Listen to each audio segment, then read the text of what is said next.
No, it's my nails. I don't want to. It's the nails for me. Will you this? I don't have nothing. My hands dirty. It's okay, babe. All right, bet. Now, since I gotta do this, I said you can have a sip, but you got your 3% tax. No, but don't drink all my. Okay. He irritating. I'm just saying, listen, baby, listen. Just imagine this. I bought you a Pepsi sitting right there, and I bought you icy. Hey, my mans, you getting too loud. You getting too loud. I bought you two. Hey, you gonna have to speak to me. You gotta talk to me nice, baby. Like this. I bought you two. Yeah. Bought you a Pepsi and an icy. Wrong. Hey. Wrong. Yeah. Next time you get into it with somebody, you just calm it down. Be like, hey, talk to me nice. Talk to. Cause I used to say that shit all the time. Cause I'm about to f you up. I really got anger issues because I'm short as fuck. I really have the short man syndrome, and I'll be ready to explode. Like when dude hit our car, and I was like, I knew baby. I knew I had to get out the car. Y'all, this man hit our car, right? I am so fucking up too, by the way. But he hit our other car. Listen. I'm like, yeah, let me get out. I'm like, man, don't let me do this to you. I don't want to hurt you. What you mean, man? Yeah, I really be saying crab up worse than this, but I am on live, so I ain't gonna let y'all see how I really be eating. I will go back to prison. And I ain't going for a fight. I'm trying to break your motherfucking neck. Henry's chilling admission painted a troubling picture, hinting at a deeply troubled individual capable of unspeakable acts of violence. It was a glimpse into a dark and dangerous mindset, leaving viewers shaken and raising red flags about the potential danger he posed to those around. Behind closed doors, their love story took a sinister turn as arguments escalated into violence, leaving both parties trapped in a cycle of abuse. Tragically, this story of love gone wrong reached its devastating climax with a senseless act of brutality that shook the community to its core. On April 16, 2021, at about 1:40 in the morning, something horrific unfolded. Henry Taylor, consumed by rage or madness, doused Lavinia in lighter fluid and callously flicked a lighter at her, setting her ablaze. Imagine the terror she must have felt as flames engulfed her. Lavinia ripped her clothes off that were on fire and leaped into the shower to douse the flames.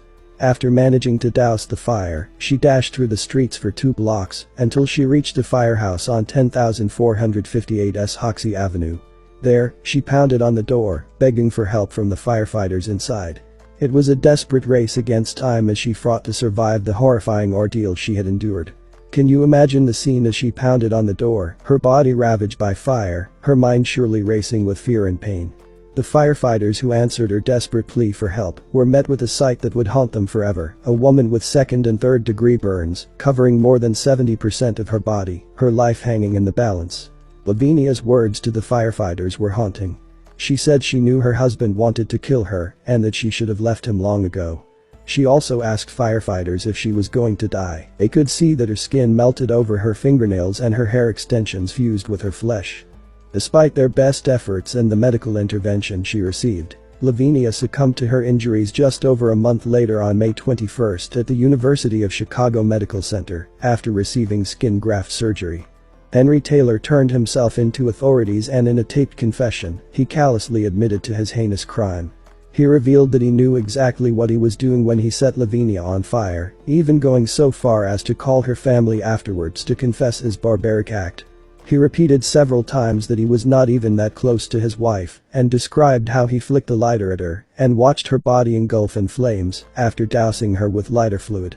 Henry Taylor's actions were not those of a loving husband, but of a monster. He inflicted unimaginable pain and suffering upon his wife. He was charged with his wife's murder and held without bond.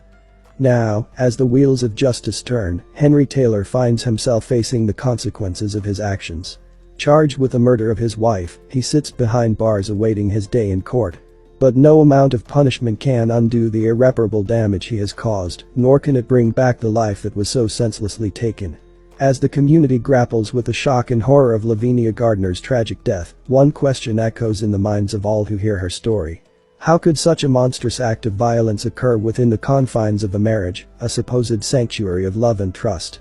Yet, in the darkness that lurks within the human heart, sometimes even the closest bonds can shatter, leaving behind nothing but pain and sorrow in their wake.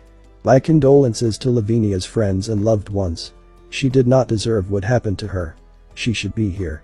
May you continue to heal and one day find peace.